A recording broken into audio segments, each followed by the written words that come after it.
મિત્રતા કેળવી, પ્રેમ સંબંધ કેળવ્યો, લગ્નની લાલચે દુષ્કર્મ આચર્યું, બિઝનેસના નામે પૈસા પડાવ્યા અને પછી દગો કર્યો.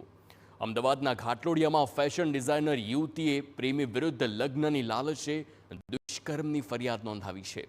આ સાથે જ ઓનલાઈન બિઝનેસના નામે 2,34,000 રૂપિયા પડાવ્યા હોય તેવો આરોપ પણ છે.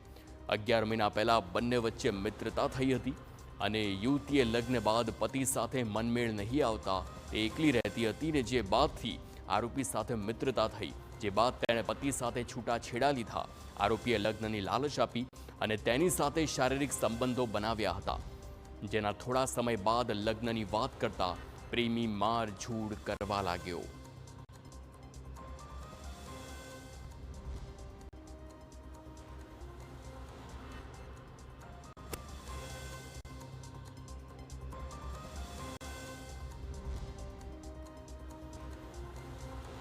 પૈસા અને શારીરિક રીતે બધી રીતે મને લૂંટી અને પછી ઝઘડા કરવાના ચાલુ કરી દીધા કે ભાઈ હવે મારી તારી જોડે નથી રહેવું ને. તો અલગ અલગ બહાના કરવા લાગ્યો કે ભાઈ તને ચશ્મા છે ને આમ છે ને, પછી કે મારા પપ્પાને થોડું હવે નડી રહ્યું છે ને. પહેલાં એને કોઈ જ વાંધો નહોતો કે ભાઈ તને ડિવોર્સનો ઇસ્યુ છે, આ છે તે છે. પછી હવે એકદમથી કે મારા પપ્પાને વાંધો આવી રહ્યો છે એવું કરીને છેલ્લે 18 જુલાઈએ મારી જોડે એણે બહુ ખરાબ રીતે ઝઘડો કર્યો. તો આ મામલે યુવતીએ હવે ઘાટલોડિયા પોલીસ સ્ટેશનમાં ફરિયાદ આપી છે. યુવતીનો આરોપ છે કે અરજી આપ્યાના 3 મહિના બાદ તેની ફરિયાદ લેવાઈ અને પોલીસે સહકાર ન આપ્યો હતો. 28 ઓગસ્ટે અરજી આપી પોલીસ સ્ટેશનમાં. એ 28 ઓગસ્ટની અરજીને બી 3 મહિના બાદ આજે મારી એફઆઈઆર લેવામાં આવી છે.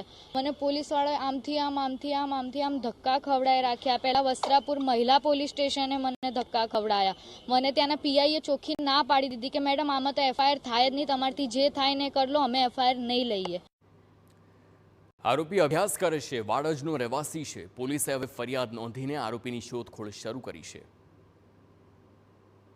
ઓનલાઈન બિઝનેસ કરવાનું જણાવી અને આ બેન પાસેથી ઓનલાઈન 44,800 રૂપિયા તેમજ રોકડા 1,90,000 ટોટલ 2,34,800ની રકમ પણ આ યુવકે છેતરપિંડી વિશ્વાસઘાત કરીને મેળવેલ છે, જે અંગેનો ગુનો દાખલ કરવામાં આવેલ છે. આરોપી નકુલ આસારામ સોની છે, જે અહીંથી નજીકના વિસ્તારની અંદર જ રહે છે અને હાલમાં અભ્યાસ કરે છે.